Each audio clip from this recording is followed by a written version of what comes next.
Okay, guys, the hip hinge. Hip hinge is probably the most important movement you will learn in the gym. Now, again, it's a highly functional movement pattern, or it's just a basic movement pattern, right? We've used it for centuries. Sprinting, lifting stuff off the ground, pushing stuff, power and strength. It comes from the extension of our hips and our knees together. It's a really, really important movement to get.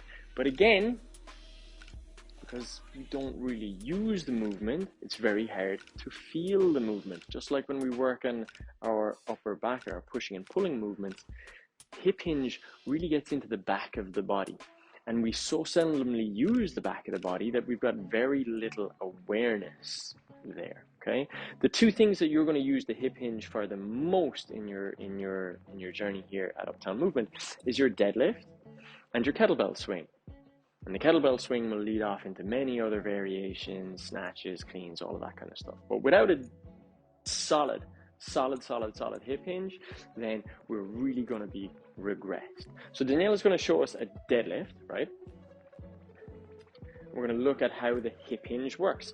So perfect. This is really, really nice. We can see maximum flexion of her hips and then minimum flexion of her knees and a nice organized trunk. Beautiful. And she pushes the floor away and comes up super nice and strong. Okay, but let's look at what often happens. So down we come. The first thing we always see with a deadlift is that the hands are really loose. So the grip is like on the fingertips and the elbows are bent. Yeah, and people are quite kind of lazy with that. That leads to the back rounding. Yeah, good. And then you come up, you kind of pull yourself up rather than really pushing the floor away. Something we also see quite a bit as well is that there's too much knee flexion, so it's turned into a bit of a squat. Okay, so these are very common movements in the deadlift. Remember, let's go back and do a good one. Maximum flexion of the hip, minimum flexion of the knee, nice, strong, integrated upper back. So let's pop down into that again and hold at the bottom. Okay, the first thing you want to do is really all the way to the floor, onto the floor, just with the kettlebell. Good. Now find a good hinge.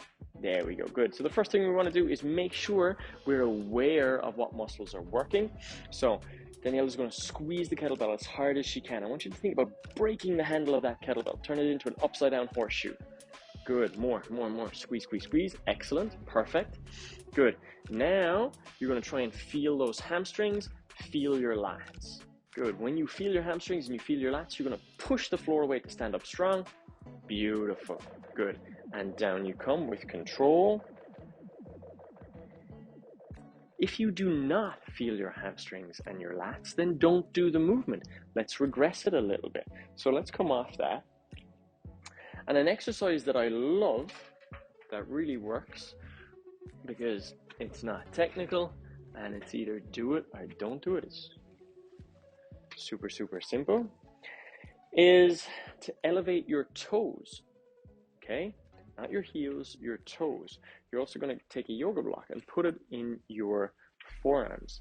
Now, Daniela, what I want you to do is do a deadlift but round your back. Okay, foam roller falls off. Okay, now go again. This time try and bend your knees too much and make it too squatty. Can't happen. By elevating the toes, we limit the flexion of the heels, which means it forces us into the back of the body. So you can use this exercise to build your awareness of the back of the body. So you're going to drive those hips back. Good. Drive your elbows forward, push forward. Excellent. That's it. And you can see Daniela's upper back working really hard. You can see those hamstrings working super hard. You can see that maximum hip flexion, minimum knee flexion.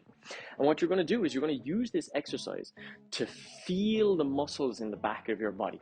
Feel that upper back. Feel your hamstrings and get used to it. Build an awareness of it. And once you're confident that you can do that, you'll come off the toe elevation. And now, can you replicate it? Can you find the same sensation in the muscle in the upper back? Beautiful. Drive. Excellent. Good.